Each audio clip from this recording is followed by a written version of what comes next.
Abandoned at 86, an elderly woman saw her life crumble when her family vanished with her savings. With the eviction notice in her trembling hands, she fell into despair. But fate had a moving surprise in store. From an abandoned teacher to a symbol of rebirth, her journey will make you rethink the meaning of starting over. A story of resilience that proves it's never too late to rebuild. Leave a like, subscribe to the channel, and tell us in the comments, would you help someone in this situation? The autumn of life should be a time of harvest, of contemplating the seeds planted and the fruits cultivated over decades. But for some souls, fate reserves harsh winters when the body no longer possesses the vigor to face them. Silence echoes through the empty rooms of the apartment where Eleanor has lived for over 4 decades. The walls, silent witnesses to an entire life, now seem to observe her with a pity she refuses to accept. With trembling hands, marked by time and the arthritis that plagues them daily, Eleanor holds the paper that sentences the end of her stay in that space. An eviction notice. 3 days. Only 3 days to dismantle a lifetime, to leave behind the only place she still dares to call home. The clock on the wall, a faithful companion through so many lonely nights, seems to mock her now, marking time that slips mercilessly through her gnarled fingers. The apartment, once filled with the melodies of Chopin and Beethoven, which she taught to hundreds of students throughout her career as a piano teacher, now houses only the echo of broken promises. The family that swore to protect her, the same ones born from her womb or who entered her life through marriage, simply vanished into the fog of greed. They took her savings, the fruit of decades of hard work, key after key, note after note. They left only emptiness and a mountain of debt that grew silently, like weeds in a neglected garden. The refrigerator is practically empty, except for expired yogurt and some wilted vegetables that seem to reflect her own state of mind. In the cupboard, a nearly empty package of cookies and a little coffee. Her meals had become increasingly scarce, sacrificed for bills that never seemed to shrink, no matter how hard she tried to save. And now, not even those sacrifices would be enough. In 3 days, she would be homeless, at 86 years of age. Eleanor walked slowly to the small shrine she set up in the living room. A table with photographs in simple frames, some almost entirely consumed candles, and an image of Our Lady, inherited from her mother. "Why have you forsaken me?" she whispers, unsure if she's speaking to the saint, her absent family, or fate itself. Silent tears mark deep wrinkles on her face, each one a story, a chapter of her long existence. Night falls over the city like a heavy cloak. Eleanor cannot sleep. She sits by the window and watches the lights of neighboring apartments, imagining families together, eating dinner, talking, living. A sharp feeling of loneliness pierces her like a sharp blade. How did we get to this point? She wonders, recalling festive Christmases, celebrated birthdays, applauded achievements. Where were those smiles now? Those hugs? Those promises? With the first light of morning, Eleanor begins to organize her belongings. A monumental task for someone her age, especially without help. Each object carries memories. Each decision about what to take and what to leave behind is painful, as if choosing which parts of herself were still worth saving. Most of the furniture will have to stay. There's nowhere to take it. The piano, her faithful companion, will have to be abandoned, just as she was. Among dusty boxes at the back of the closet, Eleanor finds an old photo album. The images, yellowed by time, show a young woman with vibrant eyes and a confident smile. A musical group poses for the camera, she at the piano, the center of the composition. Harmony Quintet is written on the back of the photograph. Eleanor smiles through her tears. There was a time when her hands didn't tremble, when music flowed from them like fresh water from a spring. The album reveals other lives she could have lived, paths not chosen. A young man with intense eyes has his arms around her waist, orange blossoms in her hair. A marriage proposal refused in the name of the musical career she loved so much. Children she never had, replaced by the students who passed through her living room, learning not only to play the piano but to love music as she did. Would any of them remember her now? Did her lessons remain? One photograph in particular catches her attention. A performance at the City Theater over 40 years ago. She is at the piano, impeccable in a navy blue dress, her gaze focused on the sheet music.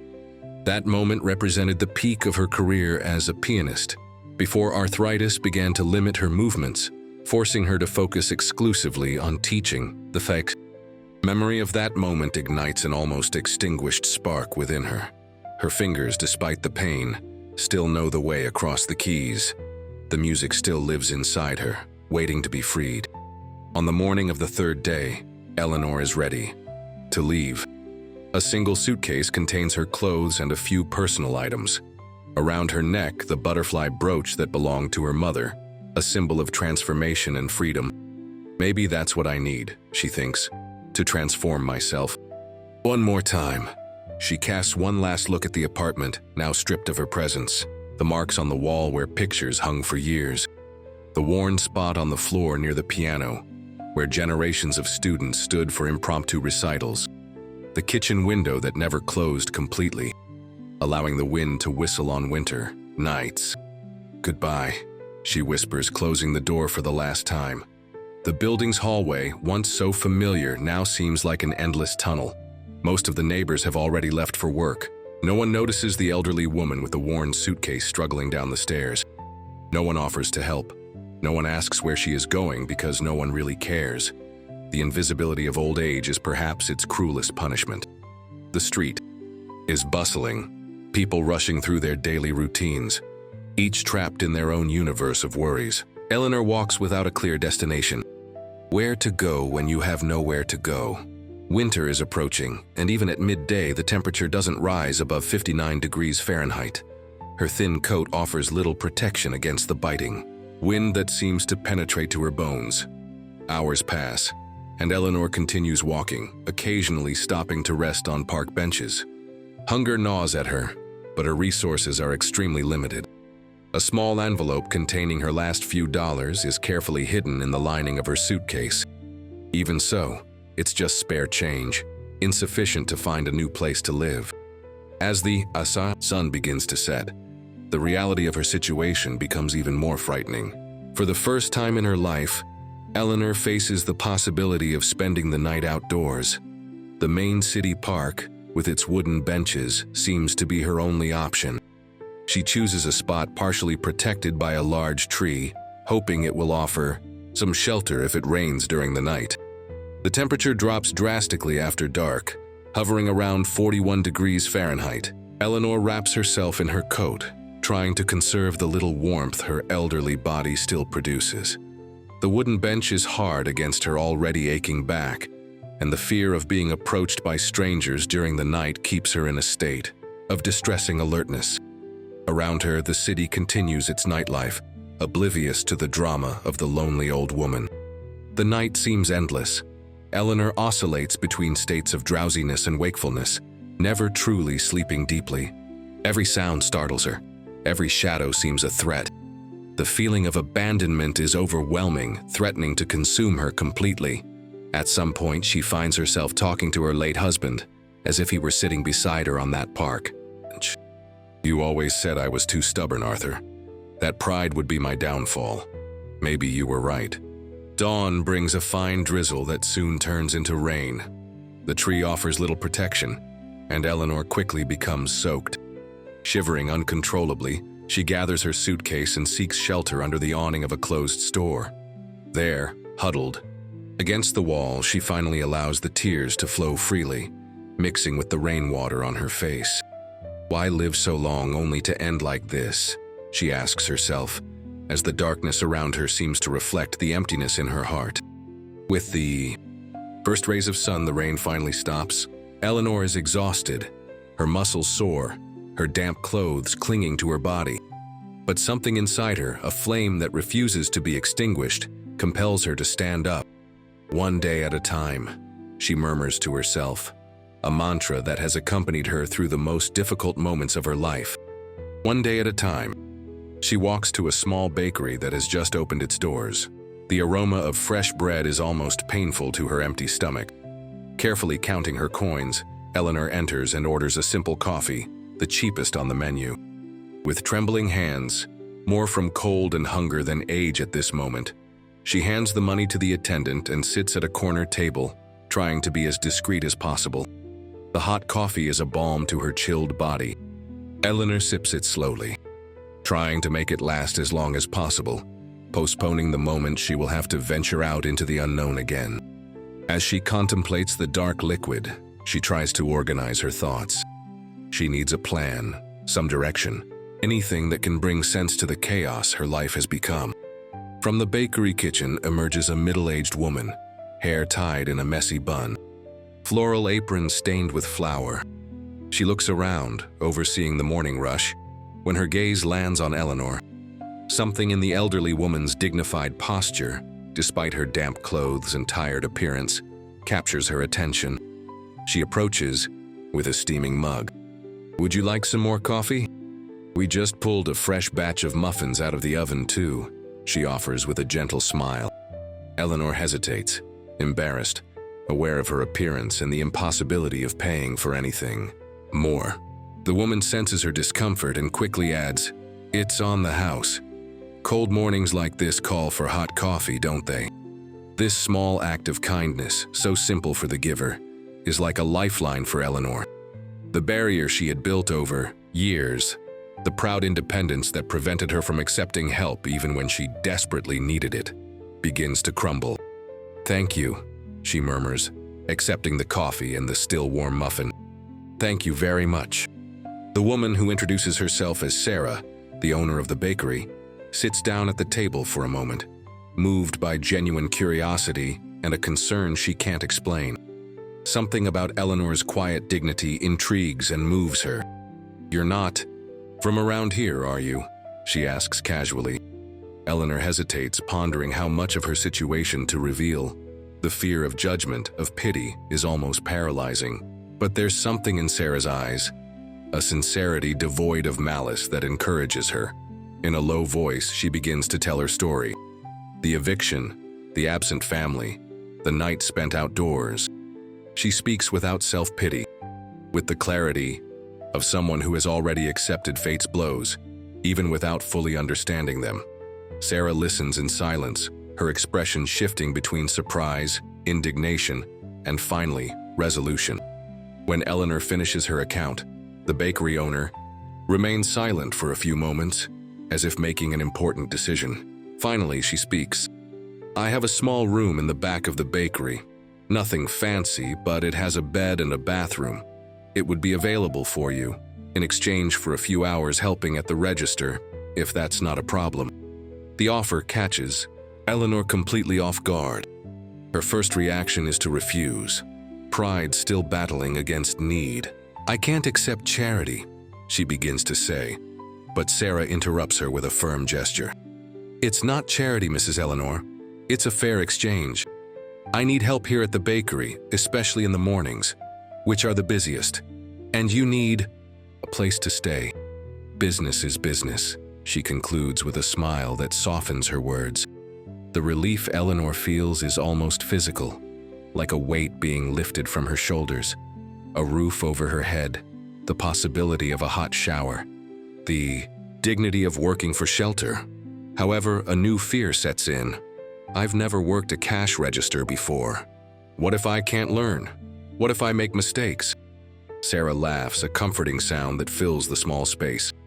"Everyone makes mistakes, Mrs. Eleanor. Even me. And I've been dealing with this register for years. The important thing is to try. Right? You taught piano. Teaching is much more complex than ringing up sales on a machine. I'm sure you'll learn quickly." Thus, a new chapter begins in Eleanor's life. The room in the back of the bakery is indeed small, but for someone who spent the previous night on a park bench, it seems like a palace. The bed, though simple, is clean and comfortable. There's a small dresser for her few clothes, a mirror on the wall, and even a vase with fresh daisies on a small table. Sarah thought of every detail to make the space welcoming. The first day working the register is a disaster, just as Eleanor feared. Her fingers, accustomed to the precision of piano keys, seem clumsy on the cash register. Transactions take longer, Then they should, the line grows. Customers become impatient. Some are openly rude, others just sigh dramatically, glancing at their watches. Each irritated look, each impatient comment is a small wound to her already shaken sense of self-worth. At the end of that first day, exhausted and demoralized, Eleanor is convinced Sarah will ask her to leave the room, certain that hiring her was a mistake. Instead, the bakery owner sits down with her after closing, serving 2 cups of hot tea. "It was just the first day," she says firmly. "Tomorrow will be better, and the day after, better still. The important thing is that you didn't give up. Even when it got tough, that says a lot about who you are." Sarah's patience and faith in her ability touch Eleanor deeply. How long had it been since someone believed in her like that? How long had it been since she believed in herself? That night, before falling asleep in her new bed, Eleanor makes a silent promise. She would not disappoint this woman who extended a hand when everyone else turned their backs. The following days prove Sarah was right. Eleanor is methodical by nature, a quality developed over decades of music teaching. She creates her own system for remembering product codes, associating them with musical notes, turning each transaction into a small internal melody. Her memory, still sharp despite her age, quickly absorbs the bakery routine. By the end of the first week, she operates the register with an efficiency that surprises everyone, including herself. Regular customers begin to notice the elderly woman with impeccable posture and a discreet smile who now serves them. Many start choosing her line specifically, attracted by her politeness and the way she treats everyone with equal respect, whether it's the hurried executive or the homemaker counting coins for the day's bread. Some even start arriving earlier, not just for the fresh bread, but to exchange a few words with Mrs. Eleanor from the bakery, as they begin to call her. 2 weeks after her arrival, while organizing stock in the back of the shop, Eleanor hears a familiar melody. The notes of Debussy's Clair de Lune float through the air, coming from the small cafe adjacent to the bakery. Yielding to an almost magnetic impulse, she follows the sound, stopping at the cafe entrance. A young man is at the piano, his fingers gliding over the keys with more enthusiasm than technique. Around him, a small group of amateur musicians adjusts their instruments: a violin, a cello, a flute. The young pianist stops the piece midway, frustrated. "I can't get this passage right," he laments to his companions. "It's like my fingers refuse to cooperate." Before she realizes what she's doing, Eleanor takes a step forward. "May I?" she asks, indicating the piano.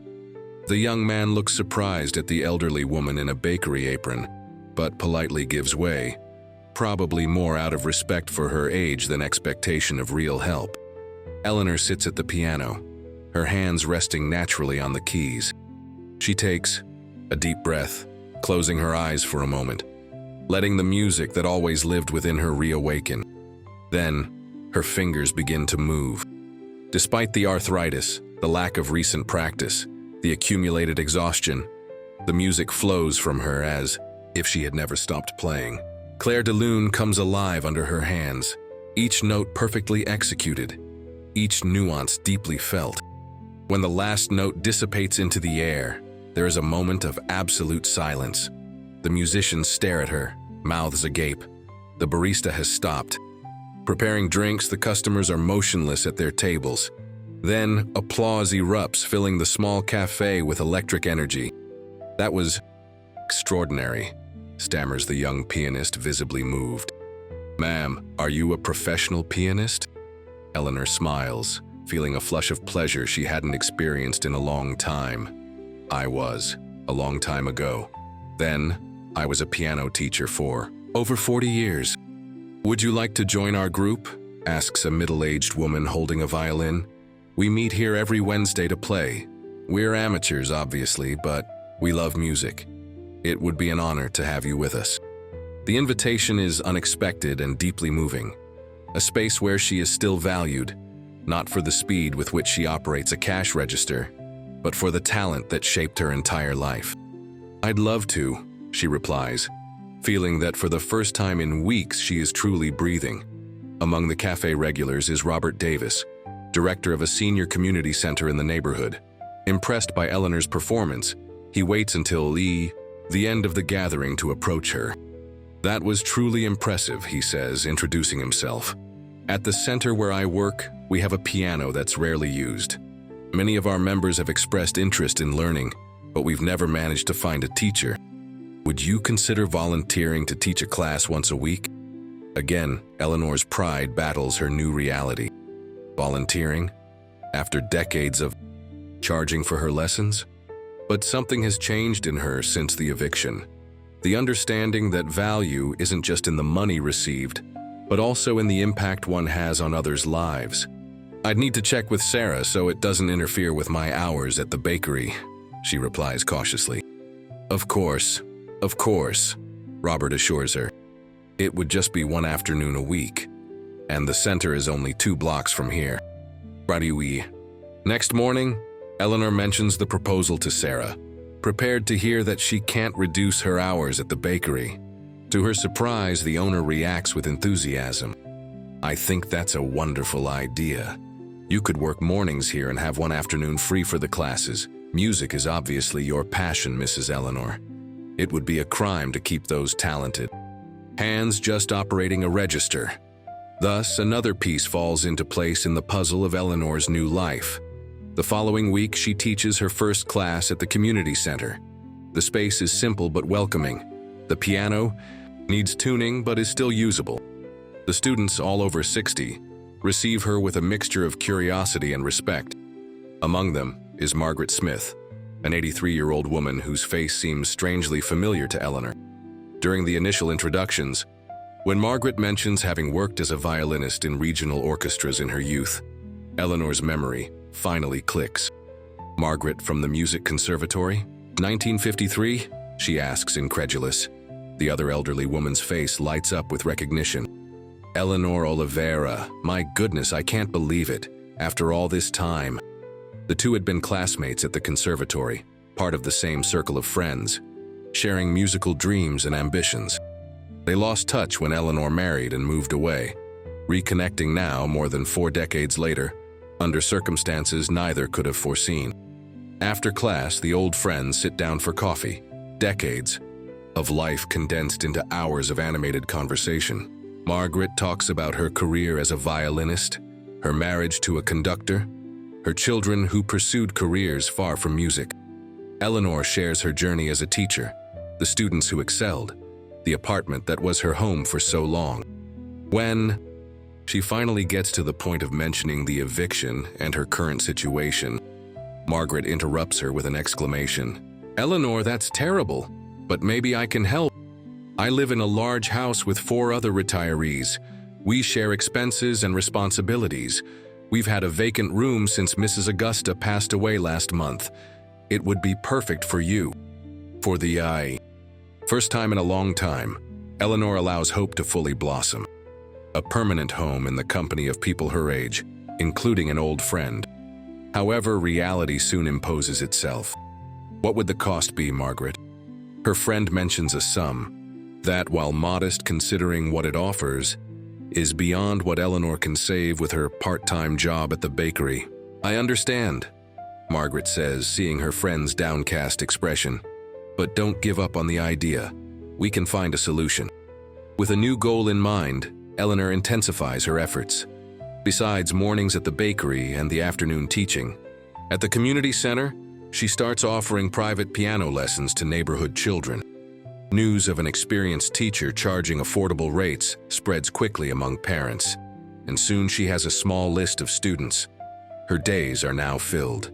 From dawn till dusk, she wakes up early to help Sarah with the first batches of baking, works the register during the morning, gives private lessons on the afternoons she's not at the center, and still finds time to rehearse with the cafe music group once a week. The fatigue is real. Her fingers often ache from arthritis, but there's a vitality in her existence that had been lost during the years of isolation in her apartment. For 3 months, Eleanor lives with monastic austerity, saving every penny. She refuses small luxuries, like an extra cup of coffee or a new book, always keeping her eye on her goal, saving enough money to move into the shared house and start a new chapter. When she is just a few weeks away from reaching the required amount, Eleanor notices a change in the bakery's atmosphere. Sarah seems worried, frequently on the phone with a distressed expression, checking and rechecking the accounts late into the night. After one such episode, Eleanor musters the courage to ask what's wrong. Sarah initially tries to downplay the situation, but faced with Eleanor's gentle insistence, she finally admits. The bakery is in financial trouble. Costs have gone up, competition from the big chains is relentless, and the bank is pressuring me for payment on the loan I took out to renovate the kitchen last year. If things continue like this, I'll have to close the doors in 2 months. The news hits Eleanor like a punch to the gut. The bakery isn't just her workplace. It's the place that took her in when she was on the streets, that restored her dignity, that rekindled her passion for music. Sarah isn't just her employer. She's the person who extended a hand when the rest of the world turned its back. The thought of seeing her lose everything is unbearable. That night in her small room, Eleanor contemplates the envelope where she keeps her savings. So much sacrifice, so many dreams deposited in those carefully folded bills. The shared house with Margaret, the stability she longs for. But how could she move forward knowing she left behind the person who saved her? The next morning, with a heavy but resolute heart, Eleanor hands the envelope to Sarah. It's everything I've saved these past few months, she explains to the other woman's confused gaze. It's not much, but maybe it will help buy some time until things get better. Sarah is stunned, her eyes welling up. I can't accept this, Mrs. Eleanor. You're saving for your own future, for the shared house with your friend. The future will always be uncertain, Eleanor replies with a serenity that comes from age and lived experiences. But the present is where we make our choices, and my choice is to help the one who helped me first. Reluctantly, Sarah accepts the money, promising to consider the amount an investment, not a donation. You'll be a partner in the bakery, she insists through tears of gratitude. A percentage of the profits, when we start making profits again, will be yours. News of Eleanor's gesture quickly spreads through the community, thanks to an employee who witnessed the scene. In a small town where everyone knows each other, stories of generosity travel like wildfire. And so, unbeknownst to Eleanor or Sarah, the story reaches the ears of Edward Stevens, a local businessman whose daughter is one of Eleanor's piano students. Edward has long been looking for a way to expand his investment portfolio into something more meaningful. Recently divorced with more money than time to spend, he finds unexpected inspiration in Eleanor's story, an elderly woman who, despite losing almost everything, still finds the resources to help others. The following Thursday, after his daughter's lesson, he asks for a few minutes to talk with Eleanor. I have a business proposal, he explains after the initial greetings. Mrs. Sarah's bakery has an unused space on the second floor that could be transformed into a small music school. I would cover the costs of renovation and purchasing instruments, including a quality piano. The profits would be divided among you, as director and principal teacher, Sarah as the owner of the space, and myself as the investor. The proposal is so unexpected that Eleanor has difficulty fully grasping its implications. A music school? She repeats, almost to herself. On the second floor of the bakery? Edward confirms, explaining that he has already spoken briefly with Sarah, who is enthusiastic about the idea. It would be a way to diversify her business, bringing more foot traffic to the bakery. For you, it would be an opportunity to do what you love in a suitable environment. And for me, it would be an investment in something that truly matters. Eleanor feels torn. The proposal is tempting, almost too perfect to be true. But the conflict between her hard-won independence and the need to accept external help resurfaces forcefully. I need to think, she finally replies. It's an important decision. That night, she seeks out Margaret for advice. Her old friend listens attentively and then says, with the frankness born of long friendship, Eleanor, you've always been stubbornly independent, even when we were young. It was your strength and also your weakness. This proposal isn't charity. It's recognition of your talent and experience. Besides, she adds with a shrewd smile. If it works out well, you'll soon have enough money to move in here, if you still want to. The house isn't going anywhere. After a night of reflection, Eleanor accepts Edward's proposal. The following weeks are a whirlwind of activity. Renovating the space, choosing instruments, defining the curriculum and tuition fees, publicizing in the community. The second floor of the bakery, once a dusty storage area, transforms into a bright space with 4 classrooms and a small recital area. The music school's opening attracts the attention of the local newspaper, which publishes an article about the unlikely partnership between a displaced elderly woman, a baker facing financial difficulties, and a businessman seeking purpose. The story resonates with many readers, and the report is shared on social media, reaching an audience far beyond the small town's limits. The result is a wave of enrollments at the new school, not just from children, but also from adults and seniors inspired by Eleanor's story. Within a few months, all spots are filled, with a considerable waiting list. The increased traffic also benefits the bakery, which sees its sales grow as parents wait for their children's lessons, drinking coffee and buying bread and pastries. Among the new students is Sophia, a 12-year-old girl with extraordinary musical talent. Her shy, observant manner reminds Eleanor of herself in her youth. During lessons, the connection between them is immediate and profound, music serving as a common language between generations. Sophia often stays after class, just to listen to Eleanor play or tell stories about the great pianist she knew throughout her career. What Eleanor doesn't initially know is that Sophia is the granddaughter of Richard Allen, an important music producer in the region. The stories the girl tells at home about her incredible piano teacher who has magic hands, even with fingers crooked by arthritis, intrigue Richard. After weeks of hearing about Mrs. Eleanor, he decides to accompany his granddaughter to a lesson, under the guise of checking her progress. What was supposed to be a quick visit turns into an entire afternoon. Richard, hidden in the back row during the small end-of-month recital, watches with growing admiration how Eleanor conducts her students, her technical mastery when demonstrating difficult passages, her musicality that transcends physical limitations.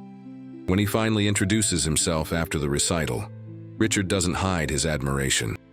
"It's a privilege to meet you, Mrs. Eleanor. My granddaughter didn't exaggerate about your skills." In the following days, Richard returns several times, always discreetly, always observing. Finally, he invites Eleanor for coffee after hours.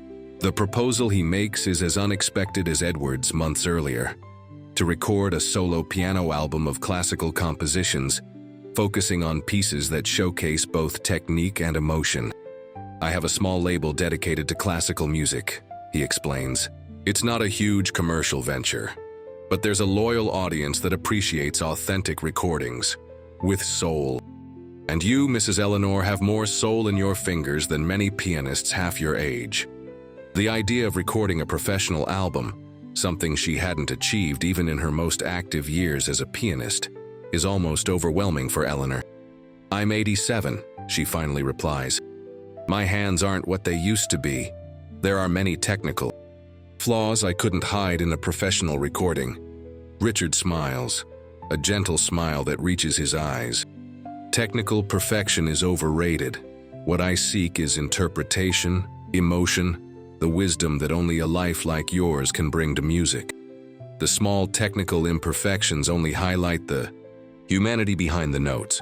The recording process, as Eleanor feared, is exhausting and painful. Hours on end in the studio, repeating the same piece countless times in search of the ideal interpretation.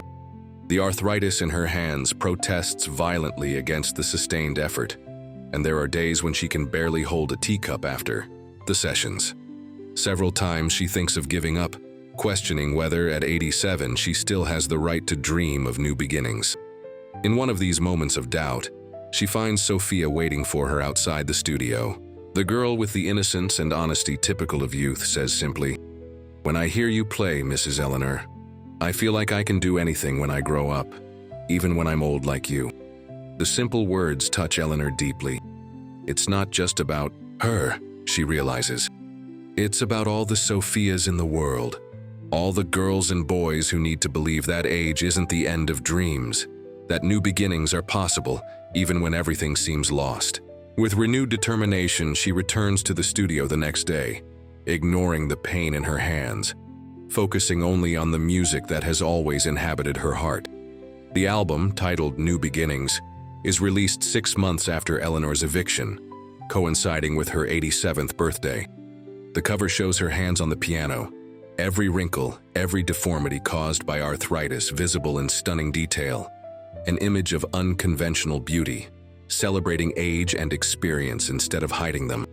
The launch is a modest event at the cafe adjacent to the bakery, bringing together students, friends, and curious onlookers attracted by the story now known throughout the region. Eleanor plays a few pieces live, her performance more assured now, strengthened by the journey of the past months. When she finishes, the ovation is deafening, the small space vibrating with applause and exclamations of approval. Among those present, Eleanor notices a face she hasn't seen in months, but would recognize anywhere. Her son, Paul, the same one, who abandoned her when she needed him most, taking her savings and leaving only debts. He stands at the back of the room, half hidden, as if unsure of his reception.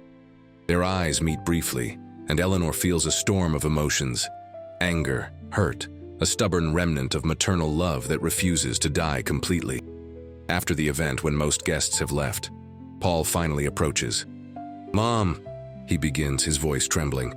"I saw the article in the paper about the school, about the album. I'm proud." The words sound empty to Eleanor's ears. "Proud?"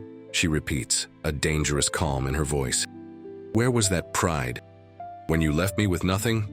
When you took the money I saved for years for my old age?" Paul lowers his eyes, unable to meet his mother's accusing gaze.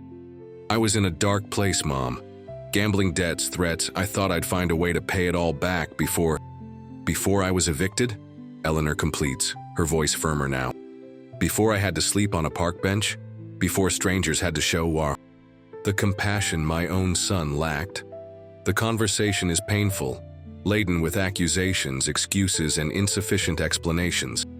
Paul mentions problems with alcohol, gambling, a complicated divorce. He talks about rehab, about wanting to repair the damage caused. He mentions almost casually that he heard about Eleanor's success and thought maybe he could help her manage the new businesses. It is this last comment that crystallizes something in Eleanor. The realization that, even now, her son sees her as a means to his ends, not as a person with feelings and dignity. "I don't need your help, Paul," she says finally, an unshakable certainty in her voice. "I built a new life without you, and I will continue to live it on my own terms." It's not a complete break. Eleanor is still a mother, and part of her will always love her son regardless of his failings. But she establishes clear boundaries, an emotional and practical distance that will protect her from further disappointment. They agree to stay in touch, perhaps have lunch together occasionally. But the broken trust will require a lot of time and concrete actions to be rebuilt, if it ever can be. 8 months after being evicted, facing a night outdoors, working as a bakery cashier, and rediscovering her passion for music, Eleanor finally achieves her initial goal, moving into the shared house where Margaret lives. With the stable income from the music school and the first royalties from the album, she can now pay her share of the expenses without sacrificing her new lifestyle. The house, an old building with a large garden and porch, now houses 5 seniors, each with their life story, talents, and limitations.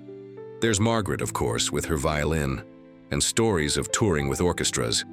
Walter, a former university literature professor whose memory for poems remains impeccable, even when he sometimes forgets what he had for breakfast. Dulcie, who worked as a nurse for 50 years and still grows medicinal herbs in the garden. And Jorge, a recent widower, slowly learning to navigate life alone, contributing his culinary talents to the shared meals. For Eleanor, the house offers more than a roof and a comfortable bed. It offers companionship, mutual understanding, the possibility of aging with dignity surrounded by people who share her reality. Local traditions, like Sunday lunches in the backyard, birthday celebrations with homemade cakes, and music nights, In the living room with Margaret on violin and Eleanor on piano, bring a sense of belonging she hadn't experienced in a long time. Upon completing 1 year of her new life, Eleanor decides to organize a benefit concert at the City Theater. The idea arises naturally as a way to celebrate her journey and also extend a hand to other seniors who might be facing circumstances similar to those she experienced. With the help of Richard, Edward, and Sarah, the event takes shape quickly, bringing together local musicians, students from the school, and support from regional businesses. The concert's proceeds will go to a specific fund for vulnerable seniors, emphasizing projects that promote autonomy and job skills, not just welfare. It's important to Eleanor that the initiative reflects her own experience, the dignity of work, the possibility of starting over, the value of skills accumulated over a lifetime. On the night of the concert, the City Theater is packed. In the front row, Sarah, Edward, and Sophia watch with pride as Eleanor walks onto the stage. Her gait is slow but steady, her posture as impeccable as ever. As she settles at the piano, the expectant silence in the audience speaks volumes about the respect she has earned. Before the final piece, Eleanor turns to the audience. Her voice, amplified by the microphone, fills the theater. "A year ago, I was homeless, hopeless, convinced that my life had effectively ended at 86. Today, at 87, I discover that life continues to offer possibilities, as long as we have the courage to accept them. But I also learned that no one starts over alone. We need each other, the kindness of strangers, the solidarity that makes us human."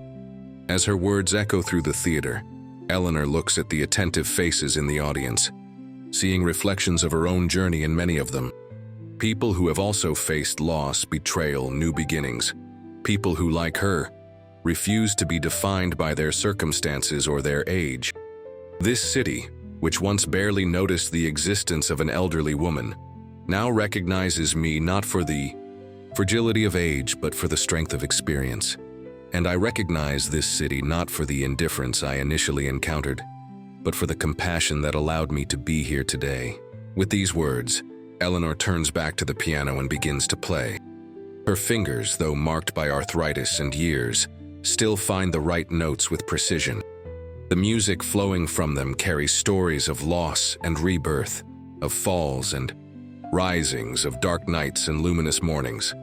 And as she plays, Eleanor knows with absolute certainty, it is never too late to start over, even when you are 86 years old and have to rebuild everything from scratch. Because every new beginning carries with it the wisdom of all previous lives. Every note is part of a larger symphony that is human existence, with all its dissonant chords and harmonious resolutions. Life, Eleanor finally understands, is not a single piece, but a series of movements, each with its own tempo, rhythm, and beauty. And even the final movement, when performed with grace and acceptance, can be the most beautiful of all.